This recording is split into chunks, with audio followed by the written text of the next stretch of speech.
Hey, so you know what's pretty cool?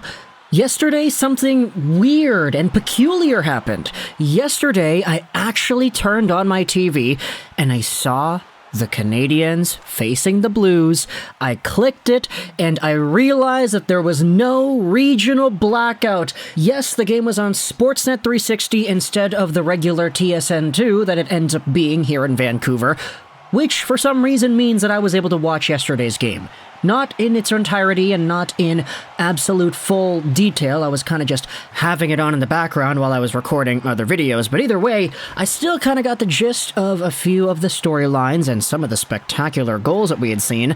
And there are many things that I feel bring themselves up as conversation topics for a video later after it. I know some people might say, hey, Lego, why are you making a sort of post-game-esque kind of video the morning after and not immediately after? And you know, it's because I already make 3 videos a day, 4 depending on if there's a Canucks game, 5 if there's a trade and a Canucks game, which actually has been happening quite often the past few days over here. But what that means is I'm kind of a busy dude. And also the fact that I'm trying to balance other things in my life, it kind of gets a little bit overwhelming when I say to myself, okay, we got to make a video about this game after this time, and it has to come out within this amount of hours or whatever. So I'm just kind of like, okay, we'll chill for a little bit. We can talk about the Canadiens tomorrow, and we'll talk about this St. Louis Blues game.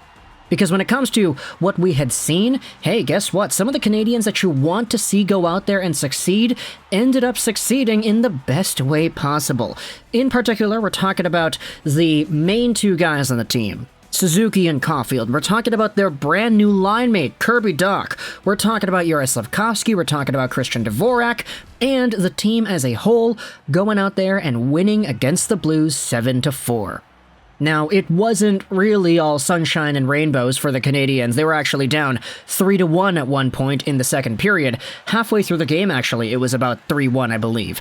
Nick Suzuki had himself a goal, assisted by Jordan Harris and Cole Caufield. Earlier on in the first period, that was a tip in front by Suzuki. His 4th on the season, that was back in the first period.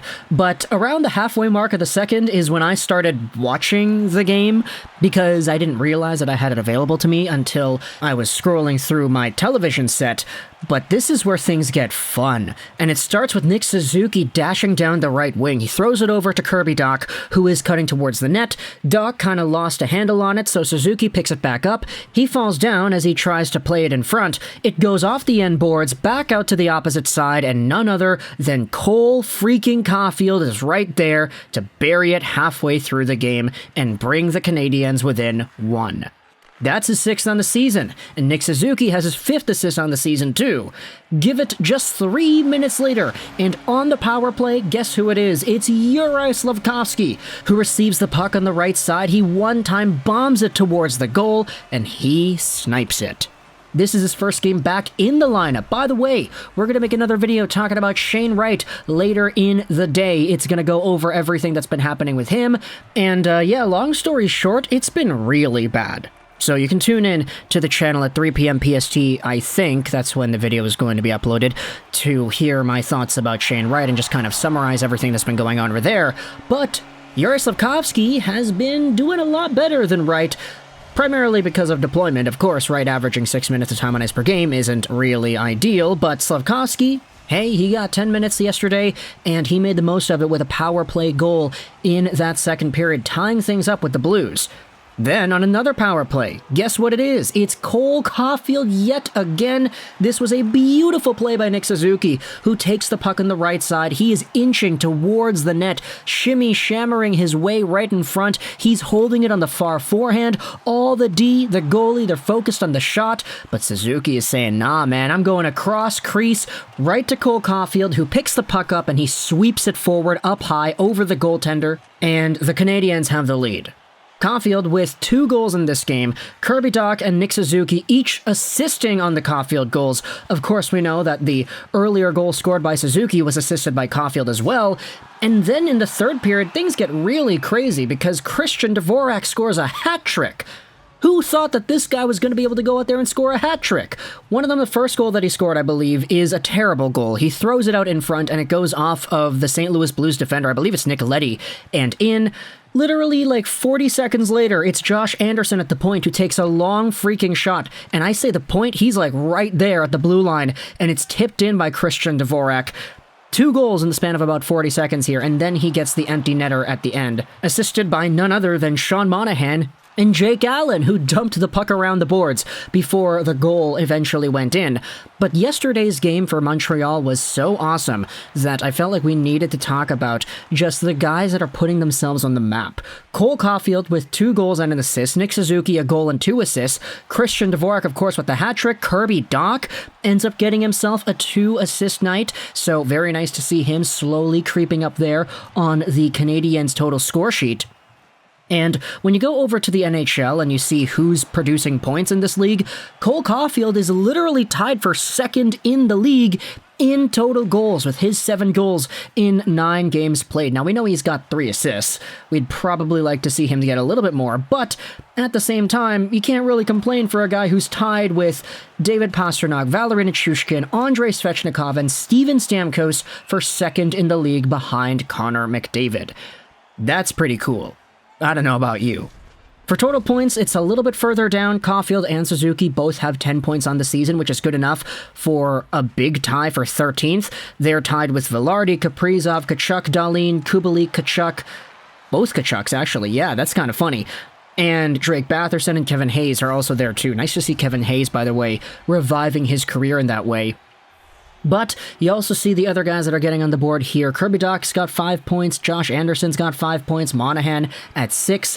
You're honestly kind of seeing more of a diversified cast of offense and fun.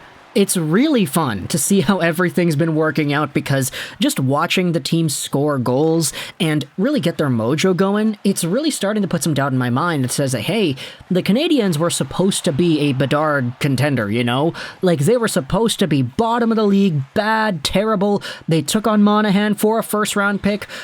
Wait, not for a first-round pick, with a first-round pick. They got Evgeny Dadonov because they wanted to trade him away. They still have Hoffman. This team's supposed to be bad. Look at all their defensemen. They're so young. They're inexperienced. But they've been winning games. That's the thing. They're scoring goals, too. Cole Caufield, Suzuki getting on the board. And, of course, Juraj Slafkovsky going out there, too. Look at this tweet. It's kind of poking fun at the situation over there in Toronto. But look at this tweet here from NHL Watcher. Juraj Slafkovsky has the same amount of goals as Austin Matthews does in fewer games as well, which is 2. Austin Matthews, unfortunately, has not been the 50-goal and 50-game guy to start out 2022-2023, but I'm kind of under the impression that it's just going to take a while for Matthews to really start producing and putting up the goals like he did, because he's shooting at like a 3% shooting metric right now. It's pretty bad. Either way, though, Juraj Slafkovsky, he scored some pretty beautiful goals. Both of them have been pretty nice. Like, the one goal he scored against Arizona, he takes the puck on the left side, walks right in, he snipes it. This goal against St. Louis yesterday, he one-time bombs it through a crowd. So, good on him for being able to get his shots through. Obviously, it's nice to see him doing as well as he is in the NHL, especially amongst the other guys that were taken in 2022. Shane Wright, for example, I mean, we're going to be talking about him later on in the show, but he hasn't had nearly the same level of exposure and actual playing time than a Juraj Slafkovsky has. Even though Slafkovsky wasn't in the lineup for all the games, it could always get worse, and I think Shane Wright's situation kind of indicates that. So, talk to the console your thoughts about the Montreal Canadiens. Cole Caufield being tied for second in the NHL in total goals. Juraj Slafkovsky having the same amount of goals as Austin Matthews, plus Christian Dvorak and his freaking hat trick yesterday.